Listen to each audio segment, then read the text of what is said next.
말씀 한번 보겠습니다. 보신 말씀 로마서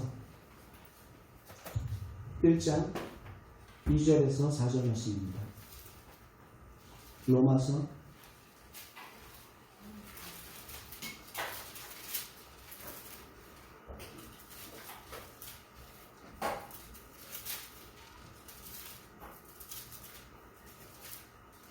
'다시 짧으니까 함께 한 목소리로 합독합시다. 읽겠습니다. 시작.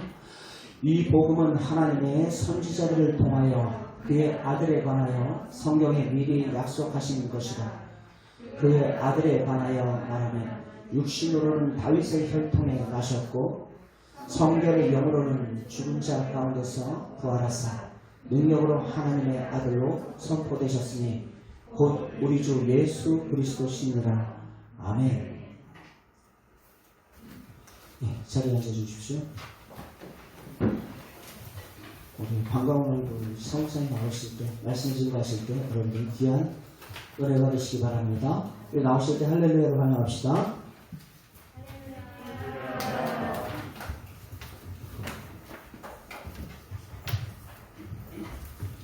마스크 좀 벗고 되겠습니다.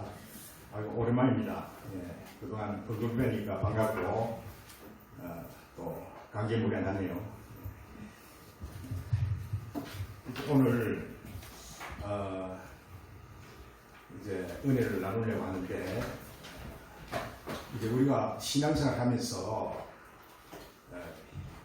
핵심을 알고 해야 되거든요. 뭐 다른 건 많이 알아도 핵심을 놓쳐버리면 다 놓치는 거죠. 다 놓치는 거죠. 그럼 핵심만 잡으면 다른 것 좀 부족해도 성공적으로 신앙생활 할 수 있습니다.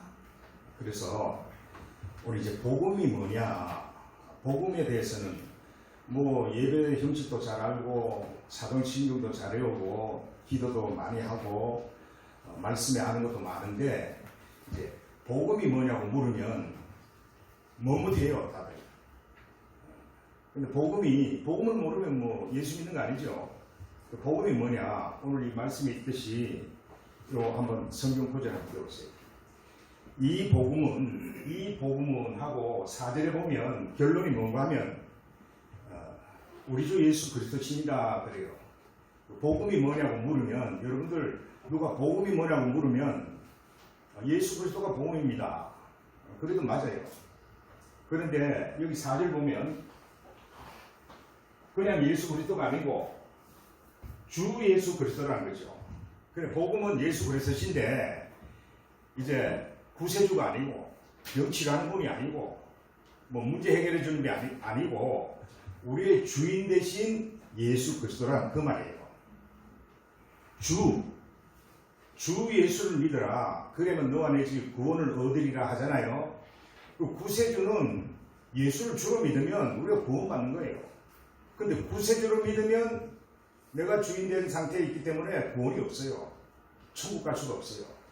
내가 주인 자리에서 내려오고 예수 그리스도를 주로 내 안에 모실 때, 영접할 때, 믿을 때, 그때 구원받는 거예요. 그때 하나님의 자녀가 되는 거예요. 그때 천국 백성이 되는 거예요. 그때 새로운 피조물이고 거듭나게 되는 겁니다. 그래서 복음은 주 예수 그리스도가 복음이에요. 아멘? 그리고 여기서 끝나면 안 돼요. 우리 주 예수 그리스도시라는 말이죠. 나와 상관 있는 그리스도가 돼야 돼요. 주님이 돼야 된다는 거죠. 그래서 나의 주 예수 그리스도가 복음입니다. 그래서 누가 묻거든, 복음이 뭐예요? 그런 질문 잘 안 하죠. 근데 가끔 받는 경우가 있어요. 불신자가. 복이 뭐냐? 예수가 복이다, 예수가. 복음이니까. 그런데 그 예수가 어떤 분이냐? 나의 주님이시다.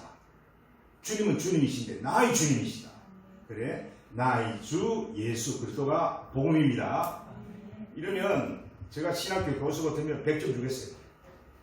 예수 그리스도라 하면 한 30점 주고, 주 예수 그리스도라 하면 한 50점 주고, 나의 주 예수 그리스도입니다 하면 한 100점 주겠어요. 근데 이제 여기 바울사도는 그냥 주 예수 그리스도가 아니고 앞에 자세하게 설명을 했어요. 뭐라고 설명했냐면 2절을 보면 2절에 이 복음은 하나님이 선지자들을 통하여 그의 아들에 관하여 성경에 미리 약속하신 것이라 이랬어요. 선지자들을 통하여 미리 예언된 예수 그리스도라 이 말이죠. 그냥 예수 그리스도신데 이분이 그냥 갑자기 뭐 이제 우리의 주가 되신 게 아니고 성경에 미리 예언해 놓으셨다 이 말이죠. 미리 약속하신 대로 오신 분이라 이 말이에요. 그래서 여러분들이 이제 그 사도행전에 보면 베드로가 설교를 할 때 그 오순절 성령 역사 있잖아요. 그때 막 방언을 하고 막 그냥 흥분된 상태로 있으니까 유대인들이 저 술 취했다 그래요. 그러니까 베드로가 뭐라 합니까? 요엘새 말세 내가 내 영으로 모든 육체에 부어주리니 어린아이들은 예언할 것이요 또 젊은이들은 환상을 보고 늙은이들은 꿈을 꾸리라 이렇게 요엘서에 미리 예언된 약속을 제시하더라고요. 그러니까 이게 나타나는 현상이 그냥 뜬금없이 나타난 것이라면 너희가 안 믿어도 좋다. 그런데 구약에 예언된 미리 약속한 사실이라는 거예요. 그래서 그것이 너희들이 생각하는 것처럼 술 취한 게 아니고 하나님의 역사다 이 말이에요. 그러니까 유대인들이 할 말이 없는 거죠. 그리고 또 베드로전서 사도행전 2장 30절을 보면 예수 그리스도 복음을 증거하면서 부활하신 예수를 증거하면서 베드로가 시편을 인용을 해요. 구약의 선지자를 인용해요. 다윗의 예언이죠. 그는 선지자라 하나님이 이미 맹세하사 그 자손 중에 한 사람을 위해 앉게 하려 하심을 알고 다윗이 예수님에 대해서 예언을 했어요. 미리 본 거로. 그래서 예수님이 내가 주 앞에서 이제 기쁨이 충만하고 내가 생명을 누린다 하는 그런 말을 한 거 예수님에 대해서 한 얘기거든요. 그는 선지자라 하나님이 이미 맹세하사 그 자손 중에 다윗의 자손 중에 한 사람을 그 위에 앉게 하리라 하심을 알고 31절 봅시다. 미리 본 거로 그리스도의 부활을 말하되 베드로가 지금 예수님 부활했다는 부활을 전할 때 그냥 부활한 사실만 전한 게 아니고 이 사실은 그 근거가 구약에 있다. 다윗이라는 선지자가 미리 약속한 사실이다. 그러니까 듣는 청중들한테 이거는 그냥 뜬금없이 일어난 사건이 아니라 하나님이 700년 전에 예언한 미리 약속한 그러한 사실이기 때문에 이건 믿을만하다 이 말이에요. 그러니까 미리 본 거로 그리스도의 부활을 말하되 부활을 이미 말했지 않느냐. 하나님이 선지자를 통해서 음부의 버림이 되지 않고 그 육신이 썩음을 당하지 아니하시리라 하더라. 32절 봅시다. 이 예수를 하나님이 살리신 자 우리가 다 일의 정의로다. 우리가 지금 증거하는 부활하신 예수님은 그냥 내가 신기한 걸 봤다고 전하는 게 아닙니다. 구약에 이미 미리 약속된 하나님이 예정하신 그러한 사실입니다. 진리입니다 이 말이에요.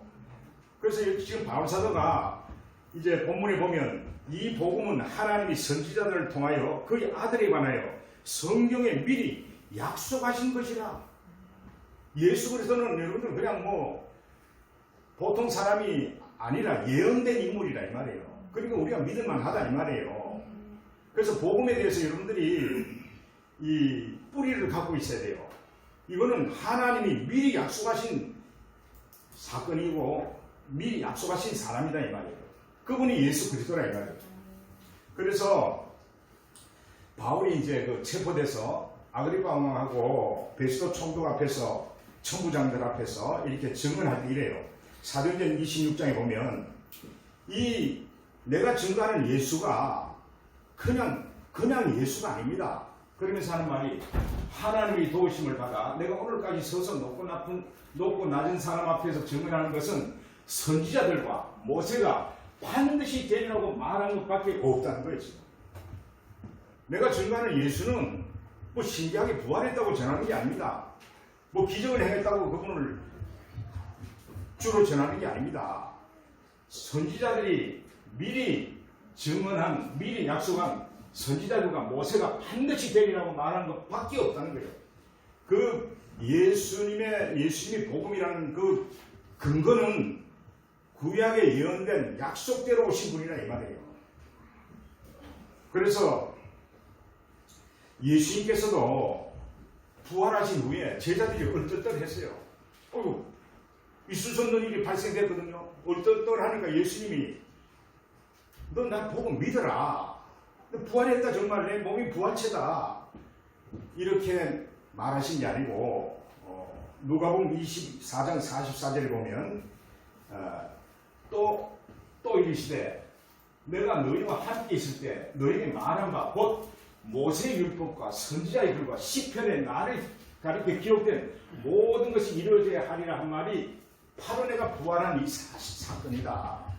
이렇게 제자들한테 얘기하는 거예요. 그러니까 여러분들이 우리가 복음을 믿을 때는 구약에 예언된 사실이라는 거 이게 뜬금없이 발생된 게 아니에요. 뭐 신기하다고 믿으라는 게 아니에요. 미리 하나님이 예언하신 대로 성경대로 이 땅에 오시고 성경대로 죽으시고 성경대로 부활하시고 성경대로 승천하시고 성경대로 우리의 주가 되신 예수님을 믿으라는 거예요. 아멘. 네, 그래서 여러분들이 신앙생활 하시다가 뭐 기적이 일어난다, 뭐 금리빨이 생긴다, 뭐 대단한 기적이 일어난다 할 때 그것이 진리인가 아닌가는 구약의 뿌리가 있냐 없나 그걸 봐야 돼요. 여러분들 성경 읽으면 구약에 인용을 많이 해놨어요. 그거는 내가 만들어낸 얘기가 아니다. 뭐 신기하다고 내가 전하는 게 아닙니다. 이거는 선지자들과 모세와 율법에 기록한 예언된 사실이기 때문에 진리입니다. 그 사실의 진실성을 구약의 뿌리에서 찾아서 증거하는 거예요. 그렇기 때문에 여러분들 지금 뭐 기적을 행한다든지 뭐 조금 신기한 일이 있다든지 뭔가 좀 좋은 일이 생긴다 하면 무조건 따라 붙여요. 거기를. 그 이단이에요. 그게. 그래서 여러분들 바울 사도가 지금 얘기하는 거는 본문에 하나님이 선지자를 통하여 그의 아들에 관하여 성경에 미리 약속하신 것이라. 이게 전제가 돼야 돼요. 그래서 예수님의 탄생과 예수님의 죽으심과 예수님의 부활과 예수님의 승천, 이 사건이 중요한 것은 그것이 그냥 이루어진 게 아니고 구약에 예언된 대로 정확하게 이루어진 사건이기 때문에 부활 사건이 확실한 증거가 된다는 거예요. 아멘? 아멘. 그리고 두 번째는 이제 바울사도가 뭐라고 하냐면 이 약속은 곧 예언은 다음과 같은 내용을 얘기하고 있는데 그 본문에 보면 그의 아들에 관하여 말하면 육신으로는 다윗의 혈통에서 났고 자 육신으로는 다윗의 혈통 사람으로 왔다는 거예요. 다윗의 혈통으로 온 인간이라는 거예요. 인간 100% 인간으로 오셨다는 거죠. 예언대로 그분은 뭐 신비한 존재로 오신 게 아니고 사람으로 태어나셨다는 거예요.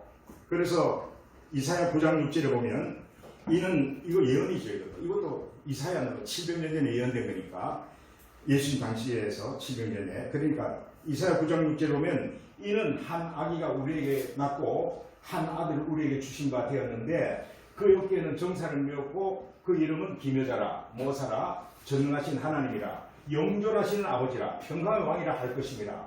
한 아기로 태어난다는 거죠.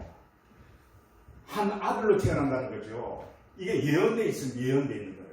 그러니까 예수님은 100% 사람으로 이 땅에 오셨어요. 그러니까 예수 믿으려면 여러분들이 예수라는 존재가 예언된 대로 어떻게 태어나신 분인가 알아야 돼요. 그분은 100% 사람으로 태어나셨어요. 우리 보기에는 조금도 신비스러운 점이 없었어요.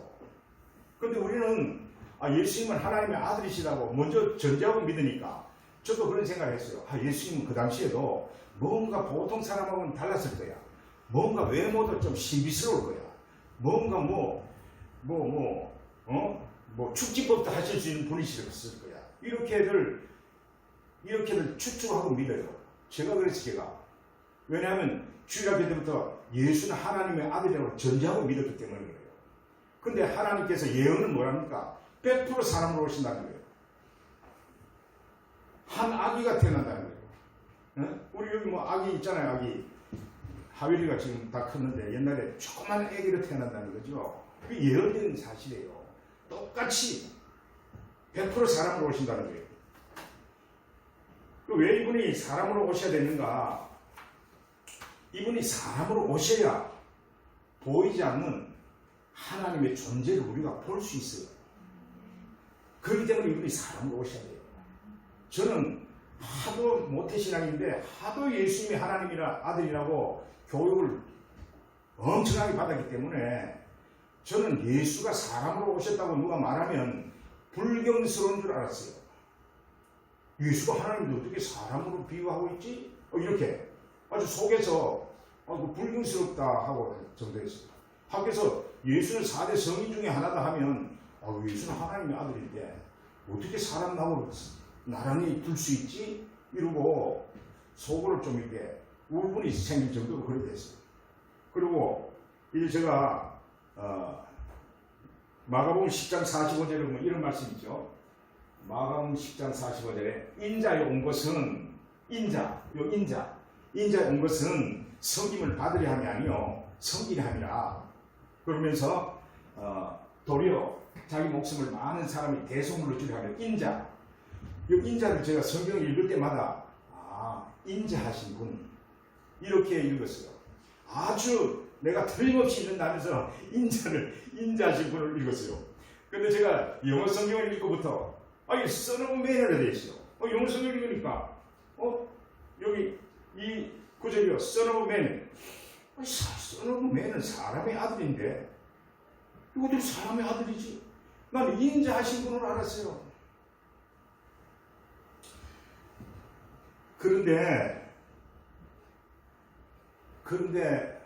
이렇게 믿으니까 예수님의 존재가 실제 100% 사람이란 걸 믿지 못하니까 예수님의 존재와 하나님의 존재는 물론 영이시니까 안 보이니까 그러니까 하나님의 존재가 실제가 안 돼요. 부정하는 건 아닌데 어떤 삶 속에 어려움을 당했을 때 하나님의 존재가 실제가 안 돼요. 믿어요. 부인은 안 해요. 근데 이분이 실제가 안 돼요. 그러니까 어려운 일을 당하면 예수님 바라보기보다 그 문제가 더 실제가 돼요. 그러니까 염려하고 근심하고 내 스스로 해결해 보려고 무척이나 노력하고 그러면서 이게 신앙생활인가? 아니 이렇게 사는 게 신앙생활인가? 그러면서 회의도 갖고 그랬어요. 떠날 수는 없고 안 떠나고 계속 믿자니 그냥 몽하고 바람에 손으로 구름 잡는 바람 잡는 것처럼 이런 신앙생활을 했어요. 그러다 보니까 저하고 같이 살았던 많은 그 친구들이 다 떠나버렸어요. 저는 안 떠날 이유가 떠날 수는 없더라고요. 혹시 지옥 가면 어떡하지? 하나님께 벌 받으면 어떡하지? 떠날 수는 없더라고요. 그리고 때로는 그렇게 이렇게 하나님이 존재한다고 몽하게 믿어도 말씀대로 또 은혜도 되고 그런 대로 유지했어요. 그런데 확실히 확증이 없으니까 그냥 몽해요 신앙생활. 그래서 우리가 확증을 하지 않으면 예수님이 사람으로 오셔서 이분이 부활하심으로 말미암아 하나님의 아들이심을 믿지 않으면 신앙생활이 그냥 뜬구름 잡는 것 같아요. 그러니까 여러분들 집회 같은 데가 믿습니다. 아멘 크게 하세요. 아멘. 그래서 뭘 주는 거예요 지금? 신념을 강화시키는 거예요. 하나님 그렇게 믿으라고 안 했어요. 사람으로 오신 예수가 죽으시고 부활하심으로 말미암아 하나님의 아들로 인정됐다는 거예요. 그러니까 부활의 증거로 Son of Man이 Son of God으로 믿게 하셨다는 거예요. 그래서 이런데 부활의 증거가 믿음의 기초입니다. 참 여러분들 신앙생활 뭐해서 저는 지식을 믿어도 성경 말씀을 믿어도 믿음이라 하고 그냥 부활의 증거를 갖고 실제를 믿어도 믿음이라 하고 그러니까 당신 믿음이 지식이야 실제야 이렇게 자꾸 의문을 질문도 하기도 하고 받기도 하고 자기 스스로 의문을 갖기도 해요. 그래서 예수님이 사람으로 오셔야만이 우리의 믿음이 실제가 돼요. 그래서 믿음은 사실에 근거해야지 지식에 근거하면 안 됩니다. 이거는 가짜 믿음, 이건 믿음이 아니에요. 우리의 기독교의 믿음은 사실에 근거해야 됩니다. 제가 이제 네팔이나 파키스탄 가서 선교를 해보면 그들이 믿는 알라신이나 힌두교는 신이 33,000개가 있어요. 그런 신에 대해서 존재에 증거하는 게 없어요. 알라신이 어떻게 알라신이 존재하냐? 그러면 그들 체험을 갖고 증거한다. 체험을 갖고. 뭐 병도 났습니다. 뭐 문제가 해결됐습니다. 그래서 알라신. 그건 힌두교도 있어요. 우리 기독교도 있어요. 지메릴 선교사는 심지어 이런 말까지 했어요. 만약에 예수님이 기적만 행하고 부활하지 않았다면 다른 귀신하고 똑같다는 거예요. 이분들 잘 들으세요. 귀신도 기적 행해요. 이 사람들 그 기적을 많이 행해요. 힌두교 마찬가지입니다. 불교도 마찬가지예요. 불교도 여러분도 불공되고 나면 애기 못 낳는 분이 애기 낳았다 하기도 하고 별의별 소문 다 들리잖아요. 그거 해요. 예수님도 기적을 많이 행했어요. 근데 거기서 끝나버리면 똑같아요. 다른 막이나 똑같은 거죠. 근데 예수님은 예언대로 사람으로 이 땅에 오셔서 죽으시고 예언대로 부활하셔서 이분이 하나님의 아들이심을 확증하셨습니다. 그래서 예수님은 역사 속에 100% 사람으로 오셨어요. 이거부터 증거를 해야 돼요. 저는 선교지에 나가서 그들도 우리하고 똑같이 믿고 있더라고요. 예수는 하나님의 아들이 전제하고 믿어버려요. 그러니까 부활의 증거를 제시해도 잘 믿고 있는데 증거가 필요 없다는 미리 믿었으니까. 근데 예수님은 100% 사람으로 오셨어요. 누구도 눈치채지 못하게 똑같이 오셨어요. 그래서 빌립보서 2장 6절 8절에 보면 이런 말씀하죠. 그는 근본 하나님의 본체지 하나님이나 그 말이에요. 하나님과 동등됨을 취할 것으로 여기지 아니하시고 또 오히려 자기를 비워 종의 형체를 가져 사람들과 같이 되셨다 했어요. 조금도 차이 없이 똑같은 외모를 갖고 계셨다는 거예요. 그래서 누구도 예수를 하나님의 아들로 못 알았어요. 심지어 3년 동안 다른 제자들도 예수가 하나님인지를 눈치채지 못했어요. 말씀하신다. 내가 하늘로부터 왔다. 나와 아버지는 하나다. 나를 본 자는 아버지를 본 거나 마찬가지다. 이렇게 말씀하시는데도 그 소리가 이해가 안 됐어요. 왜냐? 100% 사람으로 오셨으니까요. 여러분들 예수님을 믿으려면 출발을 예수가 100% 사람이심을 이제 받아들여야 돼요. 그 제가 설교하면서 제일 강조하는 게 이겁니다. 지금. 그들도 우리가 똑같아요. 혼미한 가운데 있어요. 그런데 이제 우리도 마찬가지입니다. 여러분 열심히 잘 믿는다고 해도 복음이 안 되면 다 우르르 무너져요. 그런데 예수님께서 사람으로 오셨다는 게 왜 이렇게 중요하나 이 말이에요.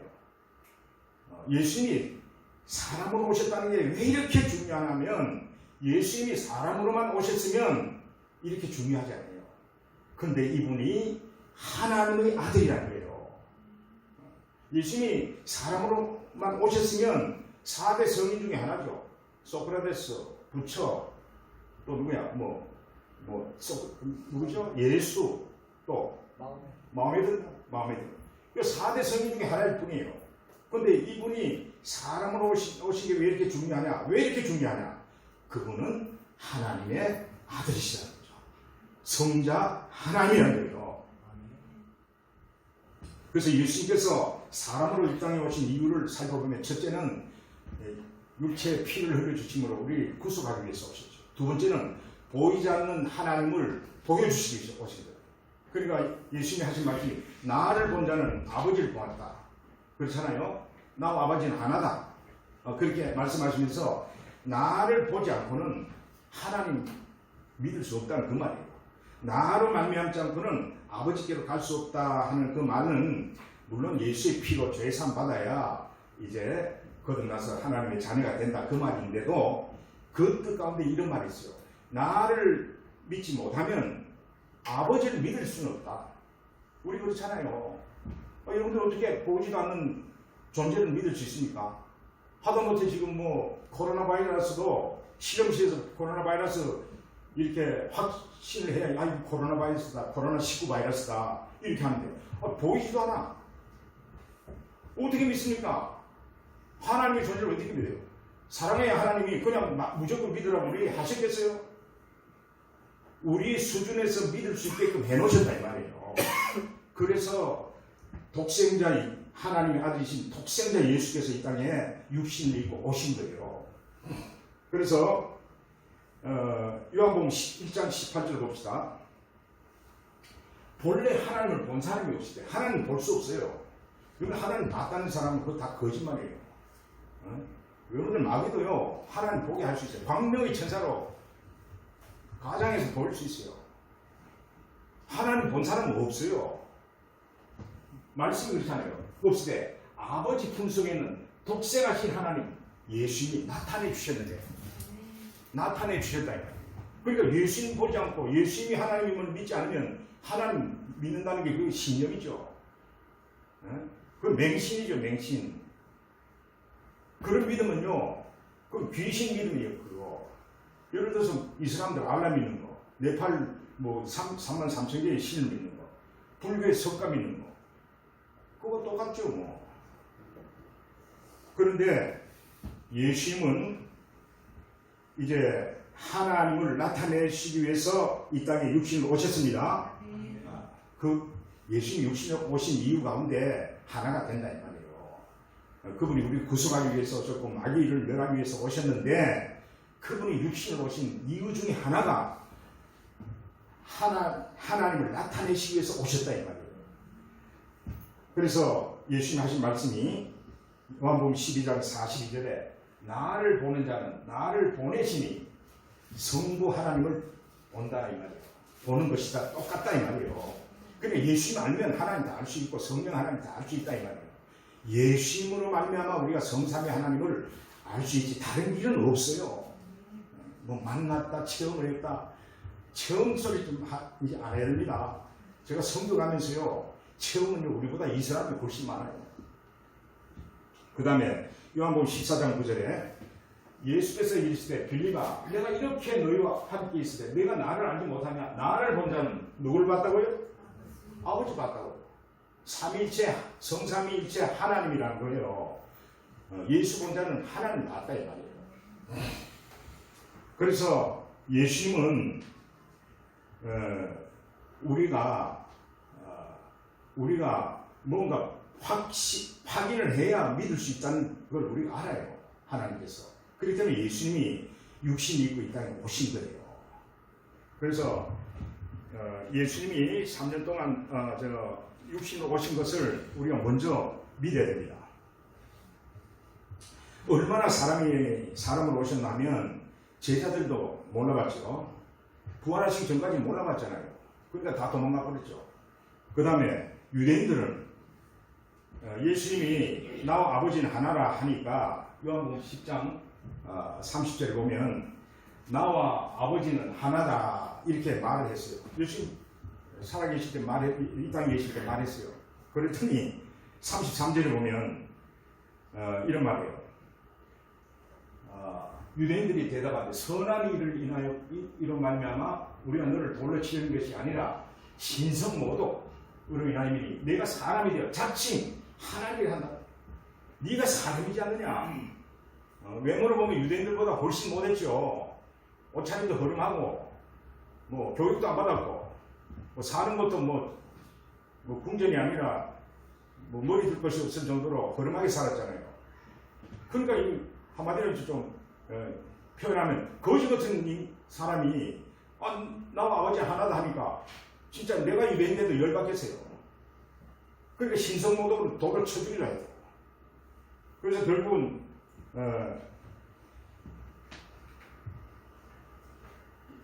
이제 십자가 못 박히시는데 그냥 아무리 예수님이 내가 하나님이다, 내가 하늘로부터 왔다, 내가 정말 나는 예언을 이루기 위해서 내가 지금 살고 있다, 아무리 얘기해도 어느 한 사람이 인정을 안 했어요.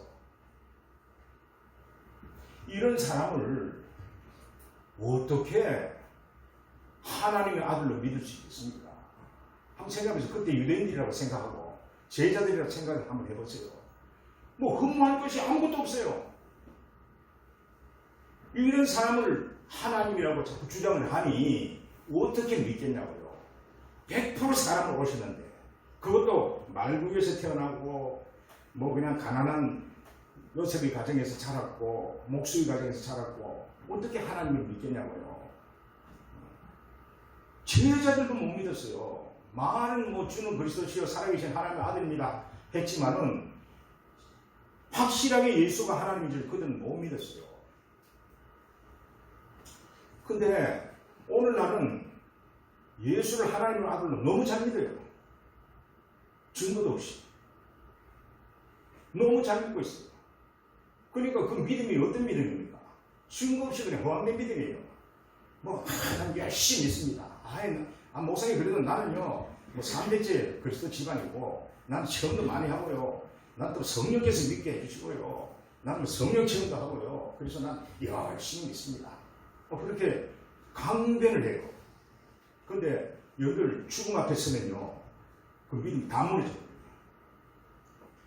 위기를 만나면 다 무너져요. 그건 제 체험이에요, 제 체험. 그런데 초대교회 성도들은 부활하신 후에야 예수를 주와 하나님을 믿게 된 거예요. 부활 사건 때문에 믿게 된 거예요. 그러니까 예수가 사람으로 오신 것을 인정을 해야, 확실히 인정을 해야 그가 하나님의 아들이심을 믿을 수 있는 증거가 부활밖에 없는 거예요. 그러니까 사도행전 17장 31절에 모든 사람이 믿을 만한 증거는 부활밖에 없어요. 부활밖에 없어요. 그럼 내 체험을 갖다 대면 안 돼요. 내가 목사라는 타이틀을 갖다 대면 안 돼요. 여러분들 신앙 경력을 갖다 대면 안 돼요. 여러분들 무슨 성령의 성령으로 말미암아 믿었다 이러면 안 돼요. 성경이 말하고 있어요. 부활 모든 사람이 보면 저기 사도행전 17장 31절로 31절.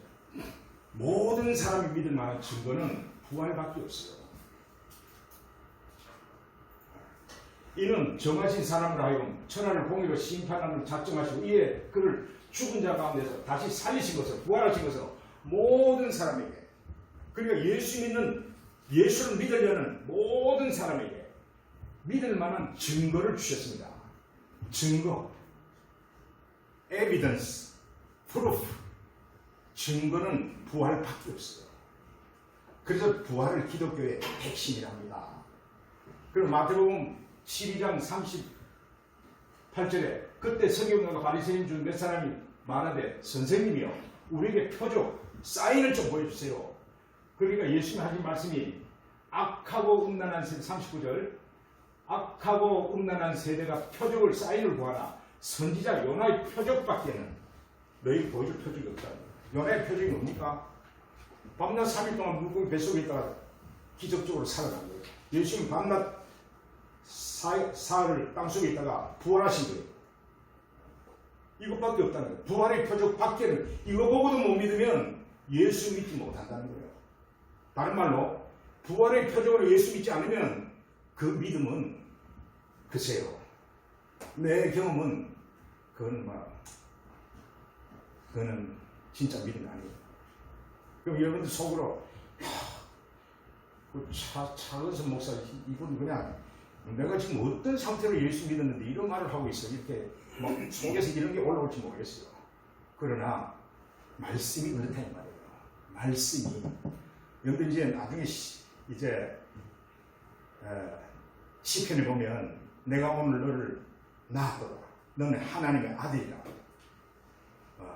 그 내가 오늘 너를 낳았도다. 그 크리스마스가 아니에요. 그게 부활 사건이에요. 시편에 뭐 열방이 막 혼돈하면 막 대적하는 거다. 뭐 그 결박을 풀려고 하는 거다. 하나님께서 웃으며 그러면서 내가 오늘 너를 낳았도다.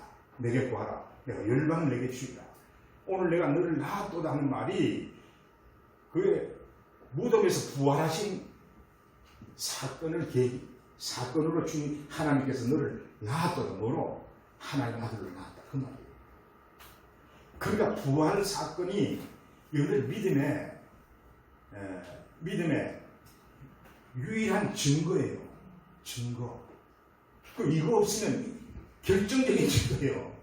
재판하다가 판사가 뭐 정황적인 증거는 많은데 결정적인 한 방이 없어요. 그럼 재판하기 힘들다 하더라고.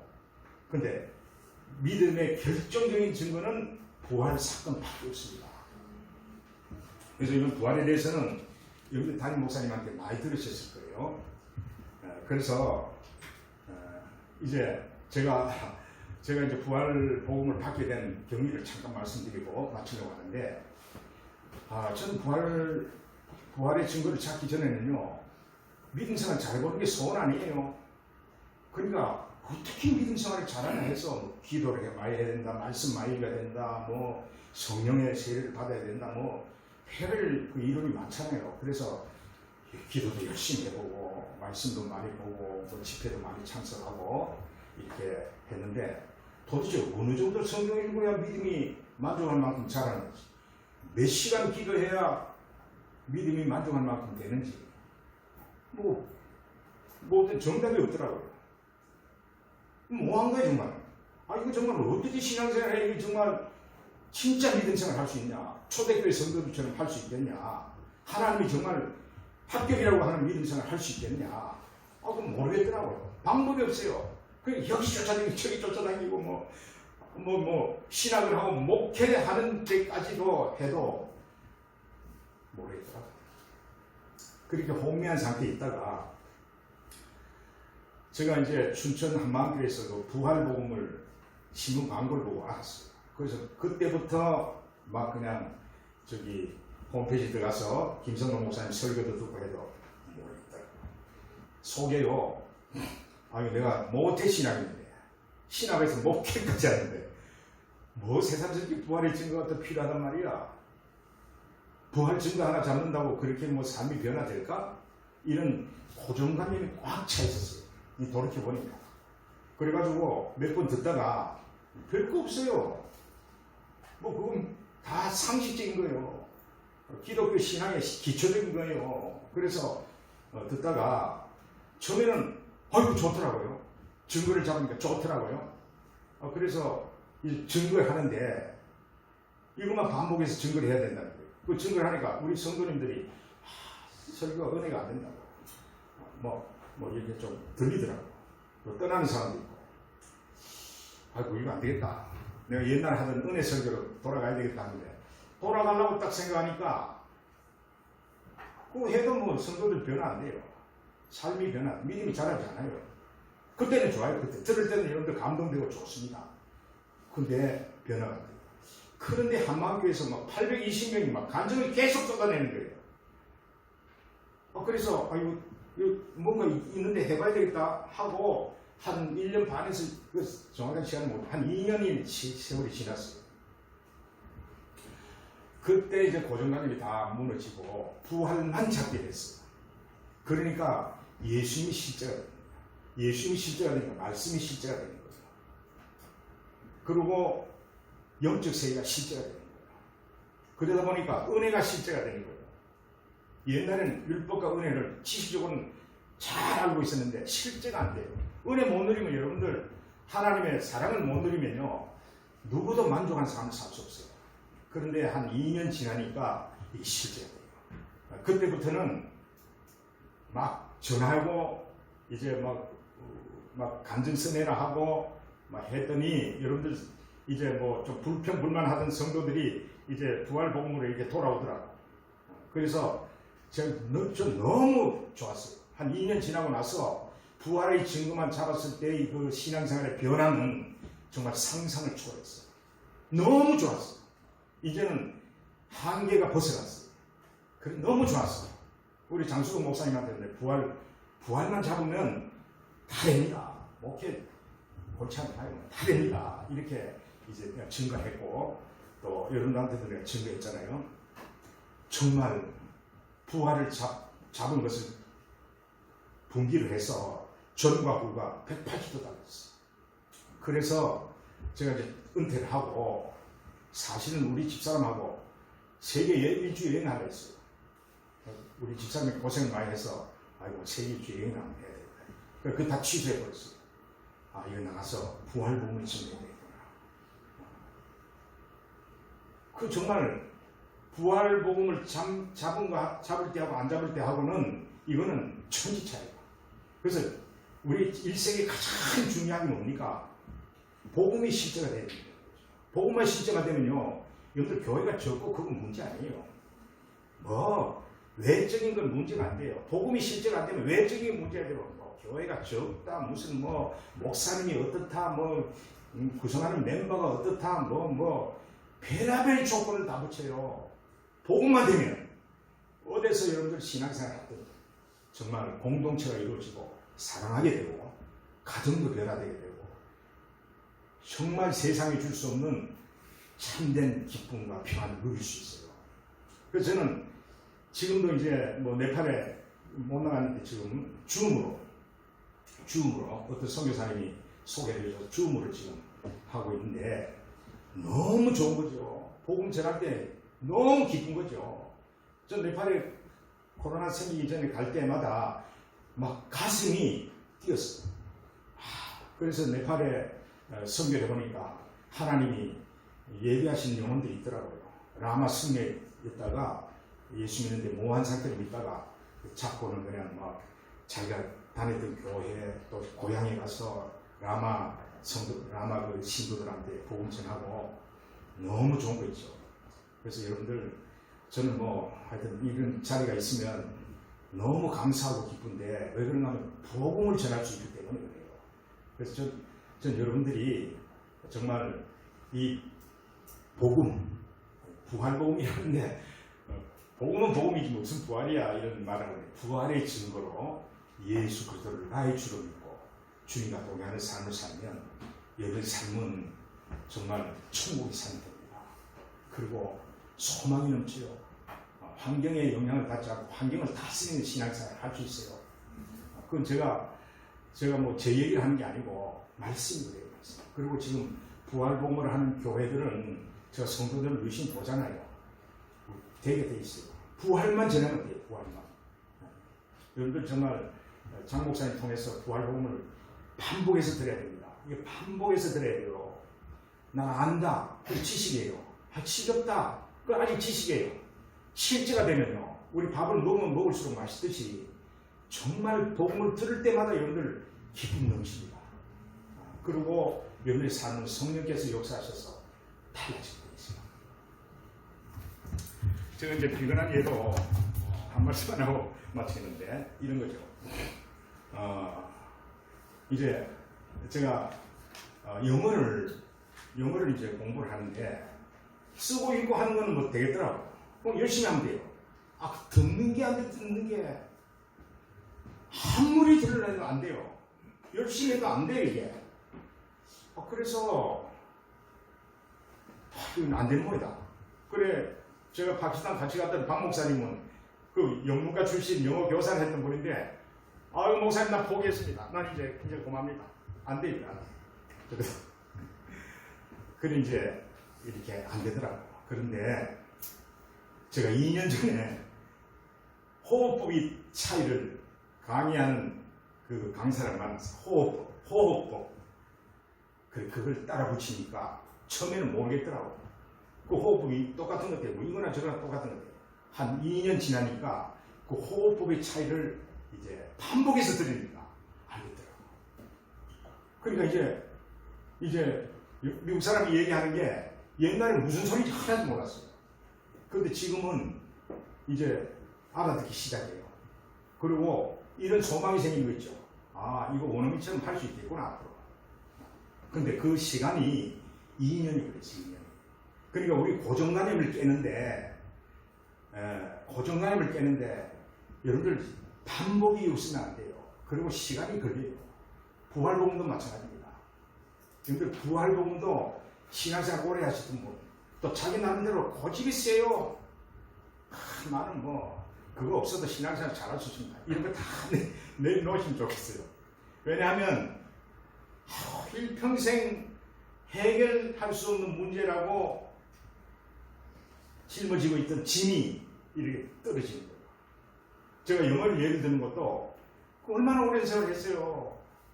근데 그 무거운 해결하지 못하는 그 거미줄 같은 그런 상황에서 그게 확 끊어져 버린 거예요. 그러니까 저는 누굴 만나면 복음을 전합니다. 복음. 이분을 살리는 게는 복음밖에 없다. 그래서 복음 전할 때가 제일 기쁘고 만나서 복음을 받아들일 때가 제일 행복한 거예요. 그래서 제가 바라기는 여러분들도 목사님 통해서 부활복음을 반복해서 들을 때 반드시 성령께서 역사하시고 그 삶의 변화는요 상상을 초월해요. 여러분들 그 기쁨, 그 평안, 그 소망, 죽음 앞에서도 두려워하지 않는 담대함, 이거는요 우리 힘으로 할 수가 없어요. 여러분들 우리 힘은 안 됩니다. 그거. 그러나 복음으로 예수 그리스도로 말미암아 넉넉하게 할 수 있어요. 초대교회 성도들이 어떻게 그렇게 살았나? 그 부럽기만 했잖아요. 우리 그거 다 돼요. 복음은 간단해요. 복음은 누구에게나 다 적용돼요. 할 수 있어요. 하게 돼 있어요. 예수님을 주님을 모시고 살면, 실제로 살면 다 하게 돼 있어요. 그러니까 여러분들 환경 때문에 뭐 안 된다. 별의별 이유를 다 붙여요. 그냥 안 되는 거를 각종 이유를 다 붙여. 안 되니까. 그 핵심은 모르니까. 제가 마치 영어 리스닝을 안 되는 것을 별의별 이유를 다 붙이는 거예요. 뭐 가서 살지 않아서 그렇다, 어릴 때부터 배우지 않아서 그렇다, 무슨 내가 능력이 없어서 그렇다, 선생을 잘못 만나서 그렇다, 별의별 이유를 다 붙여요. 그게 아니고 핵심을 못 붙잡기 때문에. 그래서 정말 이 부활의 증거를 잡고 믿으면 우리 모두 다 정말 이 땅에서도 천국의 삶을 살고 후회 없는 삶을 살고 영원한 한나라에서 영원한 복을 받을 줄 믿습니다.